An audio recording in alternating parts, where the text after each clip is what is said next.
Bon, bah écoute, Jean-Bernard, tu as super bien introduit le message ce matin avec les deux textes d'Ésaïe.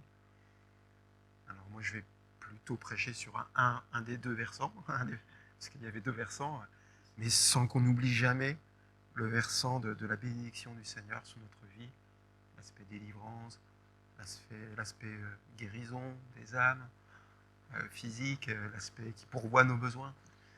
Voilà, parce que moi, je vais braquer les projecteurs plutôt sur les moustiques.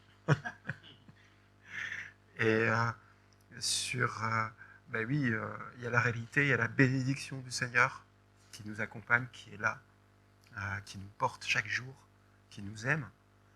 Mais il y a aussi la réalité de la guerre, parce qu'il y a un ennemi. Il y a l'ennemi de nos âmes, et il nous envoie des moustiques tigres qui sont très silencieux. Et ça rejoint un peu ma dernière prédication, où j'avais parlé de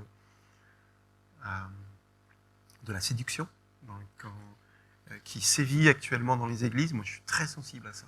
Voilà, je regarde, j'observe, je dis, mais oh là, il y a du danger. Et c'est un peu dans la continuité de la fois dernière où il y a une séduction, une pensée qui entraîne à apparaître dans les églises de façon assez massive et que je pense que le Seigneur veut dénoncer à travers moi aujourd'hui. Voilà. Et le premier, le verset qui va nous introduire dans cette réflexion, c'est un proverbe 4,23. Je crois que vous savez peut-être pas ce à quoi il correspond, mais vous connaissez tous ce proverbe. Tu connais toi, le proverbe 4,23, non? C'est « Garde ton cœur plus que toute autre chose, car de lui viennent les sources de la vie ». Alors, c'est un proverbe, donc c'est de l'Ancien Testament, donc ça vient de l'hébreu, et dans la pensée hébraïque, le cœur, vous savez, c'était pas un organe, ça parlait vraiment du fond de la personne, de ce qu'il est dans la fibre de son être, comme on dit. On dirait peut-être plutôt aujourd'hui l'âme, dans tous ses aspects, ce qu'il ressent, ce qu'il a envie de faire, ses motivations, ce qu'il comprend, mais aussi, voilà, où est son cœur, c'est aussi vraiment surtout ses motivations, moi je mettrais. Et ce matin, je disais justement, je me dis, tiens, c'est super, pour expliquer un peu ce que c'est que le cœur, et vous savez que le Seigneur regarde avant tout au cœur, et ce peuple m'honore du bout des lèvres, mais au fond de son cœur, il est loin de moi. Au fond de son cœur, il est loin de moi. Ça fait penser un petit peu à la pensée de Osée aussi, où il disait, mais vos sacrifices, franchement, ils sont peut-être très beaux, quoi, mais le fond de votre cœur, il montre par vos agissements et vos pensées que vous êtes loin de moi aussi, et finalement, vos sacrifices ne m'honorent pas, et j'en veux pas de ces sacrifices-là. Vous voyez, quand on parle du cœur, et ça permet de mieux comprendre, garde ton cœur plus que toute autre chose, et ça, c'est la version second, et c'est pour ça que, en connaissance de ce que c'est que le cœur dans la pensée hébraïque, les traductions récentes, comme Parole vivante, ont traduit ce même verset, Proverbe 4,23, par-dessus tout, veille à ce que tu penses et que tu ressens, car tes pensées et tes affections modèlent toute ta vie. Voilà, c'est le même verset, mais qui met l'accent, qui change un petit peu, qui enlève le mot cœur et qui dit, mais oui, mais c'est le cœur, dans la pensée hébraïque, c'est ce que tu penses, ce que tu vis, puisqu'il va donner tes motivations. Pourquoi viens-tu à l'église? Pourquoi sers-tu le Seigneur? Voilà, qu'est-ce qui te motive un petit peu dans ta vie chrétienne et dans ta relation à Dieu? Et donc, le titre de ma prédication aujourd'hui, c'est une pensée mortifère. Puisque le cœur, en fait, c'est derrière le cœur dans la pensée hébraïque, il y a nos pensées et nos motivations. Eh bien, il y a une pensée mortifère qui me semble envahir aujourd'hui l'Église de façon générale. Dans le climat général, je dirais, que ce soit dans les prédications ou par tous les supports multimédia qu'on peut avoir. Et cette pensée-là, c'est la vie chrétienne est un long fleuve tranquille. La vie tranquille, alors je vais la traduire dans tout ce qu'on peut en penser, hein, qu'on reçoit actuellement à travers tous les messages qui sont séducteurs pour moi. C'est ah bah oui, tu vas être béni, le Seigneur va pourvoir à tes besoins, tu vas t'épanouir. On met beaucoup l'accent sur le développement de la personne, ce qui n'est pas faux. Hein. Je vois qu'un chrétien, le chemin, de toute façon j'ai prêché dessus, hein, sur progresser. Le développement de la personne, c'est normal dans la vie chrétienne, mais l'accent est mis à sens unique sur cet aspect. Épanouissement, le mot qui revient, c'est très bien, un chrétien doit être épanoui, sur les bénédictions matérielles, tout ça, hein, et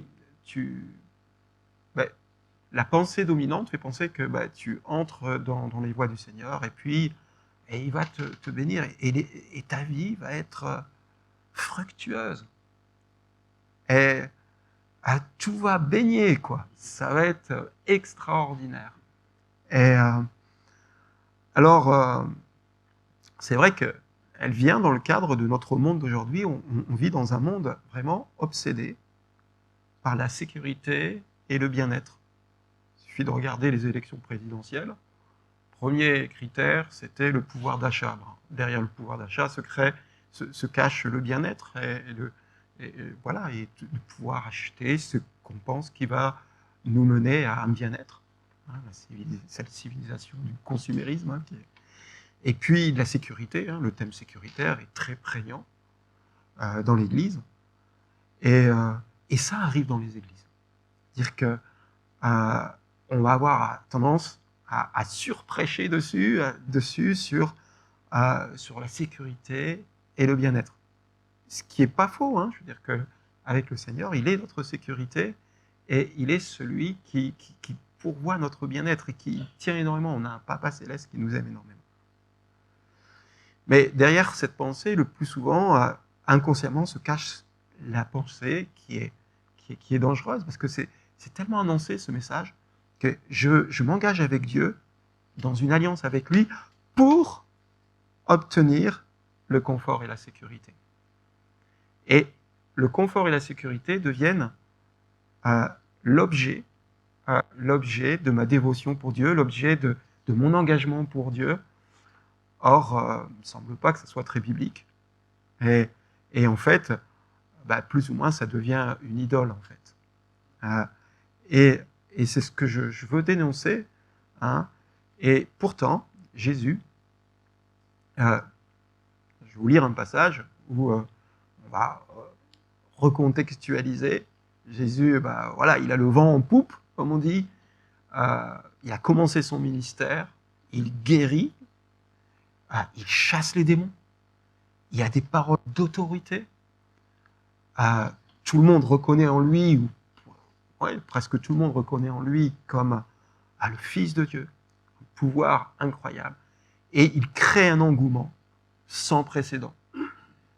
Des foules se lèvent pour le suivre. Et il y a, dans le passage que je vais vous lire, il y a une personne qui était un scribe, qui était un interprète de la loi, donc c'était pas n'importe qui, et qui est subjugué par Jésus et lui dit une chose, je veux dire, c'est en Matthieu 8, 18.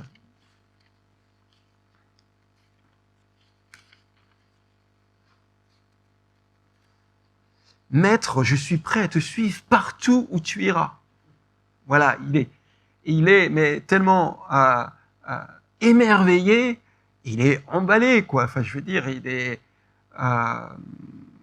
dans le charisme de Jésus, il dit, ça y est, moi j'abandonne tous mes préceptes, tous mes concepts religieux, toute ma vie. Voilà, Seigneur, je veux te suivre. Seigneur, tu es le Seigneur, je reconnais par tes actions, par tes paroles d'autorité que tu es le Seigneur et je veux te suivre. Je renonce à tout et je veux te suivre. Et Jésus, qui assez souvent savait lire dans le cœur des gens, il lui répond ceci: les renards ont leur tanière et les oiseaux du ciel leur nid, mais le Fils de l'homme n'a pas un endroit à lui où il pourrait reposer la tête.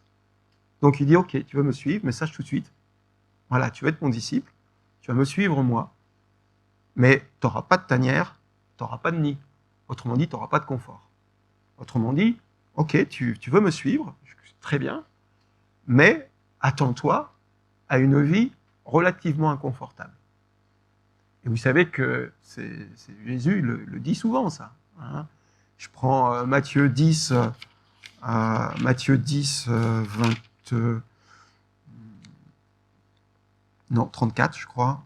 Oui, voilà, Matthieu 10, 34. N'allez pas croire que je sois venu apporter la tranquillité sur la terre. Parole de Jésus, hein. D'accord ? N'allez pas croire que je sois venu apporter la tranquillité sur la terre. Ma mission n'est pas d'apporter la tranquillité, mais la lutte. Voilà, alors ça rejoint un petit peu hein, ce que tu disais, la première partie du texte d'Ésaïe, hein, où, moi je pense que quand on prêche à sens unique les bénédictions du Seigneur, en disant mais votre vie va être extraordinaire, vous allez connaître l'épanouissement, le bien-être matériel, la réalisation de quelque part de tous vos désirs, hein, enfin, voilà. Hein, eh bien, c'est cette pensée qui est contraire à ce que dit Jésus aussi. Jésus, il n'a pas prêché ça. Hein. Jésus, il a dit, moi je suis venu pour révéler le royaume des cieux, si vous êtes mes disciples, ça va être votre job aussi, à mes côtés, et vous allez entrer dans des combats énormes. Et il a dit, vous allez connaître les tribulations, enfin, on en reparlera après, hein. Mais il n'a pas prêché ça. Et alors, c'est une réalité. Hein. Là, je cadre bien mon message, parce que je ne veux pas qu'on me dise, ah oui, mais toi, tu es vraiment un oiseau de mauvais augure, quoi. Et j'ai l'impression d'être un peu, en ce moment, par rapport en m'élevant contre toute la séduction, d'être un peu le Jérémie, quoi. Tous les gens du temps de Jérémie criaient, mais tout va bien, mais on est béni, on est le peuple d'Israël, on est victorieux. Et puis Jérémie, il dit, mais vous êtes à côté de la plaque, regardez l'état de votre cœur. Et la malédiction va arriver sur votre peuple. Ça rejoint un petit peu aussi, hein, dans les paroles d'Ésaïe que tu as apportées tout à l'heure, hein, vous plantez des choses, oui, là, et puis vous allez récolter. Voilà, venez à l'église, donnez votre dîme, écoutez les messages où il y a des promesses de délivrance, de victoire, vous allez remporter des victoires, etc. Ce qui n'est pas faux en soi-même, mais quand c'est uniquement basé là-dessus, on fausse l'entièreté du message. Vous voyez, quand on focalise la vérité sur qu'une partie de cette vérité et qu'on oublie l'autre moitié, on biaise le message. Et alors c'est très séduisant, hein, le développement, l'épanouissement personnel, l'accomplissement de tous ses désirs, mais c'est exactement ces choses qui nous emmènent tout doucement loin du Seigneur, et le jour où il faudra récolter, les fruits auront un goût bien amer, parce que ce n'est pas la réalité. Et c'est ce qu'on va voir. Cette pensée, quand on dit « la vie chrétienne est un long fleuve tranquille », c'est-à-dire que vous allez obtenir des bénédictions et que tout va rouler pour vous parce que vous donnez votre cœur à Jésus, ça conduit à des gros problèmes spirituels que je veux dénoncer. J'en ai mis 5, hein, mais je crois que je suis loin d'être au complet. J'en avais 4 hier, puis il y en a un cette nuit qui m'est venu. Et je crois qu'il pourrait en avoir d'autres. Donc cette pensée erronée a pour conséquence, ça risque de saper notre foi. Parce que quand on nous dit que le Dieu est le Dieu des bénédictions et qu'on se réfère notre relation qu'avec un Dieu de bénédiction, le jour où ça ne fonctionne pas, le jour où on a des ennuis, le jour où la voiture ne démarre pas, le jour où on a des problèmes relationnels, que ce soit dans notre couple, dans notre travail, le jour où la maladie vient frapper en disant « mais Dieu, où es-tu » C'est pas le Dieu qu'on m'avait annoncé. On m'avait annoncé un Dieu de délivrance, on m'avait annoncé un Dieu de victoire, on m'avait annoncé, etc. Et c'est quoi ça? D'ailleurs, c'est un des grands arguments des athées. Hein. Votre Dieu, il est tout-puissant, mais alors pourquoi cette souffrance dans le monde? Et quand on proclame à sens unique un Dieu de bénédiction et que tout va aller bien dans votre vie, le jour où les épreuves arrivent, ça sape notre foi. Parce qu'on ne nous a pas dit, dans quel contexte on vivait notre foi à Dieu, dans un contexte de combat et de réalité spirituelle qui ne sont pas celles de la bénédiction systématique. Et du message, la vie chrétienne est un long fleuve tranquille. Donc ça, c'est une première conséquence pernicieuse d'un message qui est erroné, qui est le message de la vie chrétienne est un long fleuve tranquille. La deuxième conséquence, c'est que ça va donner à l'ennemi une arme pour nous accuser et nous acculer au désespoir. C'est-à-dire que, vous savez qu'on enregistre des défaites, des fois on chute. Et puis des fois on est confronté à la souffrance. On est confronté à la maladie. On est confronté, par moments même, on est presque acculé au désespoir, on crie à Dieu parce que, voilà, on va très mal, nos pensées nous accusent, et puis, etc. Et quelle est la pensée qui peut arriver en disant, mais si tu suis Dieu, tu vas être béni. Mais là, mais Seigneur, mais moi je ne suis pas béni, pas comme on me l'avait dit en tout cas.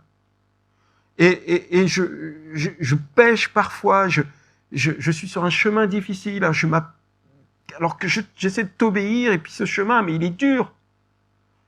Dans ma profession, rien ne va. Dans mon couple, c'est super dur. Et bien ça, moi je suis sûr que c'est une porte ouverte à donner à l'ennemi pour vous accuser en disant, tu vois, tu n'es pas dans la vérité. Ton chemin... Mais Seigneur, je pensais que tu m'avais dit d'aller dans cette direction-là, je l'avais reçu, et puis dans cette direction, mais je n'ai que des problèmes. Et l'ennemi dit, tu vois, c'est pas ta direction.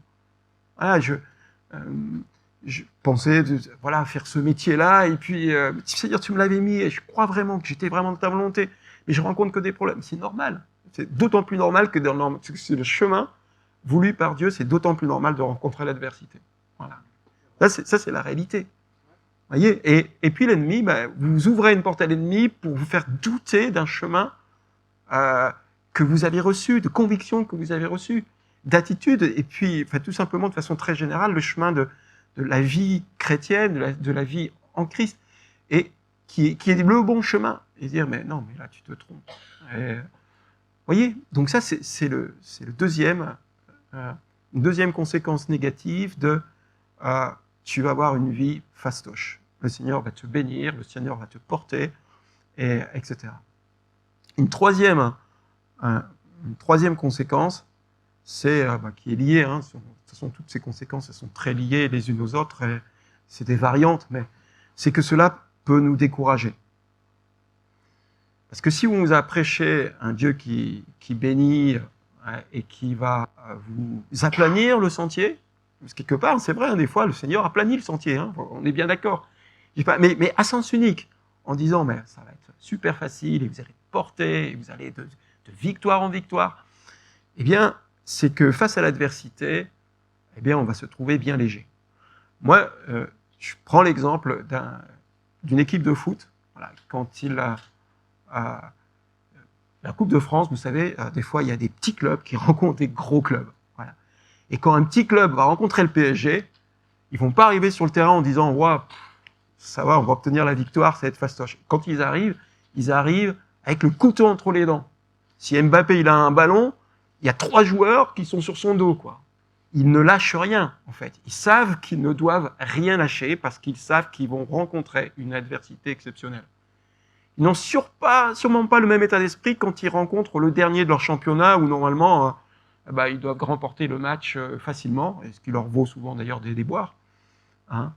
Mais un bon coach, qu'est-ce qu'il fait Un bon coach, c'est celui qui dit mais à ses footballeurs, quand vous avez un gros club, c'est évident, ils le savent. Vous savez, mais il les stimule. Il dit mais vous n'allez rien lâcher, vous allez vous battre, mais de toutes vos tripes. Mais c'est aussi un bon coach, c'est celui aussi, quand ils vont rencontrer le dernier dans le championnat, il leur tient le même discours. Faites attention. Faites attention, ils sont faibles en apparence, mais ils peuvent vous désarçonner si vous pensez qu'ils sont faibles. D'accord ? Et donc, un bon coach et un bon prédicateur devrait dire aussi, eh bien, faites attention. Parce que c'est vrai que le Seigneur nous promet des bénédictions. C'est vrai que le Seigneur, en lui, nous pouvons remporter des victoires. Mais faites attention, l'adversaire rôde. Et votre chemin sera un chemin ardu. C'est le message de Jésus. Il a dit que le sentier, il était escarpé, étroit, et qu'il était difficile. Et il nous a bien averti, si vous me suivez, vous aurez des tribulations. Si vous portez mon nom, vous allez avoir des problèmes. Vous allez être persécutés, etc. Et donc, eh bien, Jésus nous avertit de l'adversité. Et oui, c'est vrai, moi j'atteste que dans la vie chrétienne, il y a de nombreuses bénédictions. Je le vérifie. Je peux vraiment attester que je suis de plus en plus libéré de tas de choses qui m'empêchaient de vivre heureux au fond de moi-même. Je suis guéri de blessures progressivement, de blessures intérieures. Je suis béni matériellement, je le dis aussi. Mais bien souvent je souffre, bien souvent je rencontre l'adversité, bien souvent je tombe, bien souvent je crie à Dieu, je le crie à lui. Voilà. Et ça, c'est la réalité. Et le chemin n'est pas un long fleuve tranquille. Et moi, je dirais aussi derrière ça, mais qu'est-ce que c'est qu'être béni? Pourtant, je dis, le Seigneur me bénit.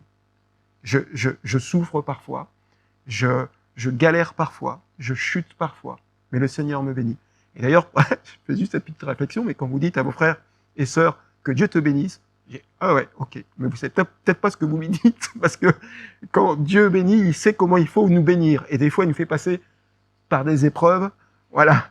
Et que Dieu vous bénisse, c'est vrai, c'est très très bien. Mais je pense pas qu'on se rend compte toujours de ce qu'on dit quand on dit avec sincérité de cœur à un frère ou une sœur que Dieu te bénisse.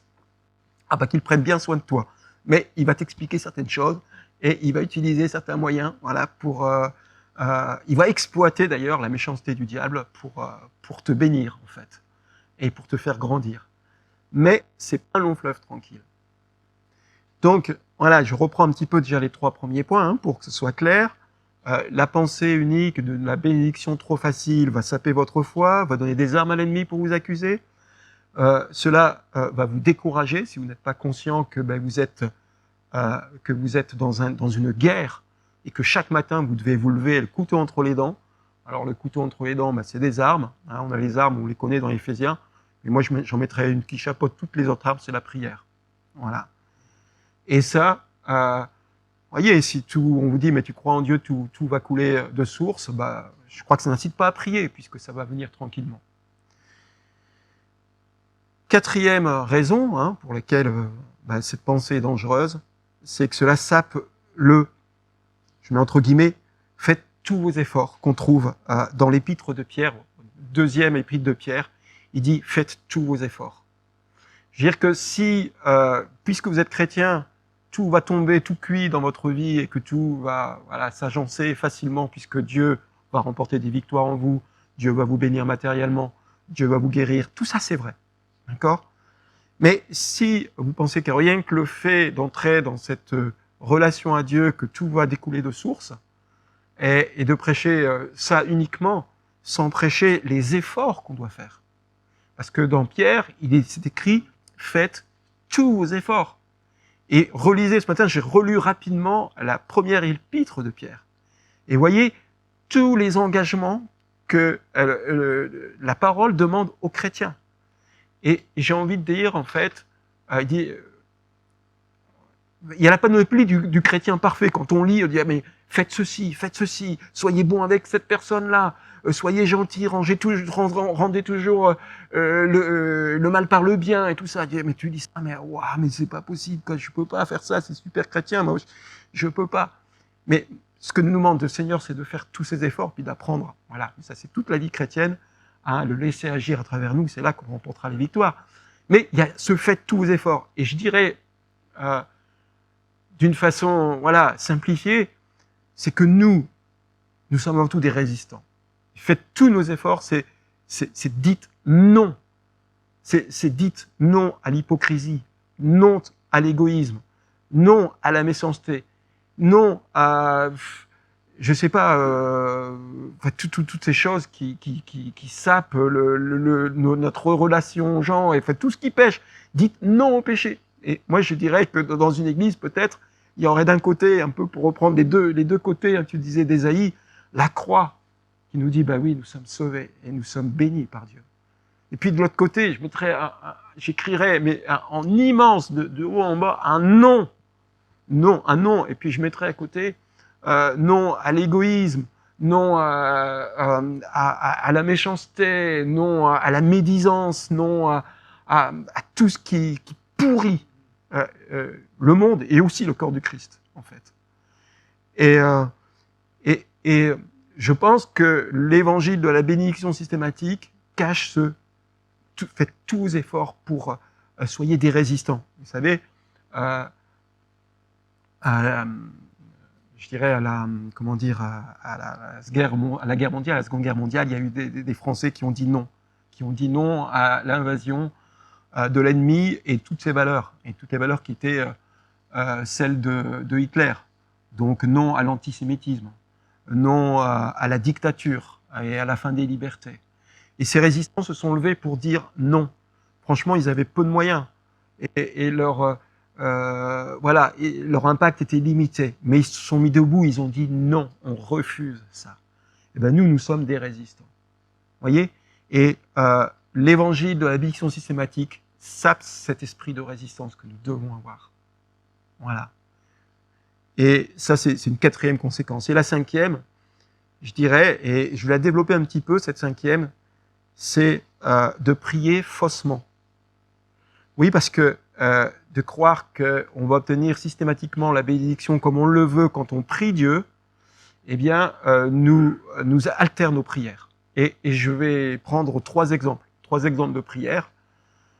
C'est quand tu pries pour ton Dieu, pour ton confort, tu t'opposes à la pensée de Dieu. Ah ouais, hein, Mais moi, je vais prendre l'exemple de ce qui m'est arrivé mercredi dernier. Je suis allé dans ma classe pour préparer la rentrée et j'ai prié pour cette nouvelle année scolaire.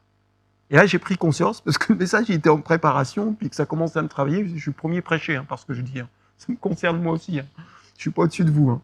Et j'étais interpellé, mais j'allais prier comme chaque année, dire, mais Seigneur, fasse que j'ai pas d'élèves, qui soient vraiment difficiles et que je veux que des élèves sages, que je sois béni dans mon métier, que j'ai la science infuse, que je trouve tout de suite toutes les solutions pédagogiques aux problèmes qui me seront posés, que j'ai pas de problème.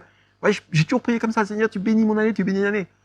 Et je me suis dit, mais chaque année, en fait, j'ai des problèmes qui me fatiguent beaucoup. J'ai des élèves qui me fatiguent beaucoup. J'en ai toujours au moins un. L'année dernière, j'ai eu mon petit cas, voilà, que j'ai appris à aimer. Voilà. J'ai toujours des problèmes pédagogiques. Voilà, j'en aurai cette année. Voilà, il y a toujours des situations, voilà, qui sont difficiles. Et c'est vrai que j'avais jamais réfléchi, mais finalement, mes prières, elles étaient jamais exaucées, en fait. Et là, j'ai prié autrement. J'ai dit, mais Seigneur, moi, je suis ton enfant, je suis ici, dans cette classe. Je te représente. Et j'ai dit, mais Seigneur, voilà, fais de moi, quelque part, je résumais un petit peu, mais fais de moi un enfant de Dieu qui travaille ici, avec un représentant, un témoin. Alors, Seigneur, apprends-moi à aimer chacun de mes élèves. Seigneur, fasse que, eh bien oui, mais je t'honore, fasse que tu sois, Seigneur, je veux que tu sois maître de ces lieux. Voilà. Là, la prière était beaucoup plus orientée dans la réalité de la volonté de Dieu et de la réalité spirituelle. Donc, faire croire que quand on prie, Seigneur, que je n'ai aucun problème, ça marche pas. Parce que des problèmes, vous en aurez. Et le Seigneur vous le dit. Donc, c'est aller contre la volonté de Dieu. Voilà. Oui, c'est un peu bizarre que dire que Dieu veut que vous ayez des problèmes, mais on appelle ça la volonté permissive, c'est-à-dire qu'il le permet. Le jour où il reviendra, on n'aura plus ces problèmes. Et pour l'instant, ça fait partie de sa volonté. Que les problèmes soient encore là, ça fait partie de sa volonté, parce qu'il est souverain, et il enlèvera tous les problèmes de la terre quand il l'aura décidé. Donc, quelque part, on s'oppose à sa volonté. Quand on prie contre la volonté de Dieu, ça ne fonctionne pas. Un autre exemple aussi, hein, qui est l'exemple de la bénédiction systématique qui va nous donner tout ce qu'on a envie, hein, c'est quand on prie pour ne pas avoir de souffrance. Voilà, hein, eh bien, tu t'opposes à la vérité. Et là, franchement, hein, je vous parlais de l'épître de Pierre, on pourrait l'appeler aussi l'épître de l'apologie de la souffrance. Franchement, à un moment donné, il nous explique pourquoi on souffre et pourquoi c'est bon, entre guillemets, de souffrir. Je sais que c'est pas un programme très, très, très réjouissant, mais il nous explique qu'il y a des raisons à la souffrance et que c'est bonifiant dans notre vie avec Dieu et que ça nous permet de bien connaître Dieu aussi, entre autres. Voilà. Et donc, alors, trouver un comment dire, un verset qui illustre ça, moi, j'ai pas eu de mal. Hein. Je savais qu'en Hébreux 2,18, ayant lui-même souffert dans l'épreuve, on parle de Jésus, il est capable d'aider ceux qui sont éprouvés par la souffrance. Vous voyez? Et ça, croire que en priant et qu'on va être béni, qu'on n'aura pas de souffrance, que tout va rouler, quelque part ça nous écarte de Christ, parce que ce verset il est fort. Ayant lui-même souffert dans l'épreuve, il est capable d'aider ceux qui sont éprouvés par la souffrance. C'est une invitation dans la souffrance à rejoindre Jésus dans ce qu'il était lui-même, ce qu'il a fait, et à participer à ce qu'il était, quoi. Donc là, on voit vraiment l'exemple de tout évangile sans souffrance qui peut altérer nos prières et nous faire prier contre la vérité. Donc, prière automatiquement stérile. La pensée 3, je pense, quand tu pries pour une vie de couple harmonieuse, par exemple, sans heurts, tu n'es pas dans la vérité. Parce que la parole dit, ce n'est pas 1 Corinthiens 7, 28, ce n'est pas un péché pour un homme ou une jeune fille de se marier, mais ces personnes-là auront à subir maintes épreuves et elles connaîtront bien des souffrances. Et quand on peut prier le Seigneur, Seigneur, bénis notre couple. Mais ça veut dire quoi? Ça ne veut pas dire qu'on va avoir que la vie de couple est un long fleuve tranquille. Moi, j'ai rencontré mais vraiment aucun couple qui disait il n'y a aucun problème. Et si vous rencontrez un couple qui dit il y a des problèmes, ou qui ne rencontre aucun problème, je pense que c'est un couple qui a des problèmes. Je pense que, sauf peut-être bénédiction très particulière du Seigneur sur un couple, voilà, c'est possible. Mais si un couple il dit nous on se dispute jamais, il est fort possible que ces couples aient des gros problèmes. Je pourrais le développer, mais voilà. Et mais voilà, je prends 3 exemples, mais on pourrait en trouver dans la Bible énormément où on prie mal parce que on prie pour nos désirs de confort, de sécurité, alors que c'est contraire à ce que te dit la parole. Et voilà une des conséquences négatives qui nous mène la prédication de vous serez victorieux, vous serez portés, vous serez bénis, etc. Je répète, c'est vrai, mais c'est qu'une partie de la réalité. Il ne faut pas occulter la vie chrétienne dans sa globalité. J'aurais juste envie d'opposer par rapport à cette vie, à cette pensée de progression, d'épanouissement, etc. De ne pas oublier que oui, nous sommes appelés à grandir, mais qu'a dit Jean-Baptiste? Il a dit il faut que je diminue pour qu'il croisse. Alors on parle uniquement de croissance, mais Jean-Baptiste a dit il faut que je diminue pour qu'il croisse. Et c'est uniquement quand vous aurez compris qu'il faut diminuer pour que Jésus croisse en nous que justement vous allez grandir. Mais si on ne parle pas de ça, on va juste à la catastrophe de l'accompagnement spirituel des gens, etc. Et donc il faut vraiment faire attention à cette séduction qui entre dans l'Église parce qu'elle vient du monde. On a un monde, comme je l'ai dit en introduction, qui est obsédé par la sécurité et le bien-être. C'est un monde qui s'acharne contre la souffrance. C'est pas mauvais en soi-même, mais c'est pas réaliste. On pourrait développer, je sais pas le terme de la prédication, mais c'est intéressant de s'intéresser. Rien que ça, c'est des sujets très très intéressants à développer. Voilà, alors je vais conclure ce message. Voilà, qui est pas très agréable, enfin j'en conviens, qui vous reprend peut-être, mais je dirais toujours quand le Seigneur il reprend, il donne toujours, il encourage, et ne vous laissez pas accuser par des messages. Quand un message comme celui-ci, vous pouvez mal le vivre. Si vous vous laissez accuser par Satan qui vous dit t'as vu, t'es pas à la hauteur pour ça, puis t'as vu ça, etc. Ça c'est Satan. Et le Seigneur, il touche les cœurs avec beaucoup d'amour et il dit, oui, reconsidère ta vie, fais attention. Fais attention parce que il y a un gros moustique là qui arrive, un gros moustique tigre, il pique très fort, il fait très mal. Et c'est de croire que, si tu me suis, tu vas vivre un long fleuve tranquille. C'est faux. Tu vas devoir aller au combat et tu vas devoir aussi vivre des moments difficiles. Parce que moi, je veux te guérir aussi, Et quand je guéris, des fois, ça fait mal, par exemple. Voilà. Et c'est juste une réalité. Vous savez, je pense que certains ici ont vécu des guérisons intérieures et peuvent témoigner qu'à certains moments, quand le Seigneur extrait la raison de la souffrance, qui sont souvent des blessures, ça fait très mal, par exemple. Alors oui, tu vas souffrir dans ta vie chrétienne, si tu veux être libre, si tu veux saisir des bénédictions, oui, tu vas prendre des baffes. Ouais, ça fait partie du message entier. Voilà. Mais la paix, la sécurité et le confort ne sont jamais dans la vie chrétienne une fin en soi. La fin de la vie chrétienne, la raison de la vie chrétienne, la raison de la vie de disciple de Christ, c'est de glorifier Dieu, c'est d'entrer dans une relation qui va être parfaite en lui, c'est le glorifier, c'est l'honorer, c'est l'adorer. C'est ça la fin. C'est pas la fin de la vie chrétienne, c'est pas ne plus avoir de problème. C'est une conséquence de l'adoration. C'est une conséquence de la vie en Christ. Mais c'est pas la fin elle-même. Et c'est ça, ne confondez pas la fin, des fois, et les conséquences. Vous comprenez ce que je vous dis, c'est important. Et voilà l'objet de mon message ce matin que j'avais à vous partager. Voilà. Amen. Je vais prier. Voilà, Papa Céleste, merci parce que c'est vrai que tu es venu nous racheter dans un monde déchu et que c'est une réalité spirituelle.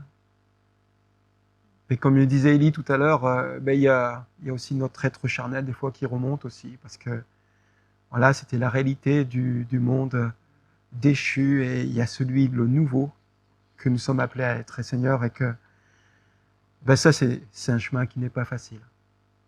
Alors on veut le voir en toute réalité. On veut le voir en toute conscience que ce chemin, il exige, oui, des sacrifices. Il exige des renoncements aussi. Il exige un engagement. Il exige un combat perpétuel, constant. Et ça, Seigneur, vraiment, puisque c'est ce que tu as de meilleur à nous dire aujourd'hui, je pense que pour que nous puissions croître et vivre dans une réalité de progression, Seigneur, je te prie de le sceller dans l'esprit, dans l'intelligence de chacun de mes frères et sœurs, pour qu'ils soient armés, pour vivre en toute réalité, c'est vrai, tes bénédictions. Parce que c'est vrai, Seigneur, je proclame aujourd'hui, tu es un Dieu bon, tu es un Dieu qui bénit, tu es un Dieu qui veut guérir, tu es un Dieu qui veut pourvoir à tous nos besoins, et qui le fait, Seigneur. Alors, Seigneur, je te rends grâce pour que nous soyons lucides, et que que cette Église soit bâtie sur la réalité, sur la vérité, et non pas sur la séduction. Au nom de Jésus, amen.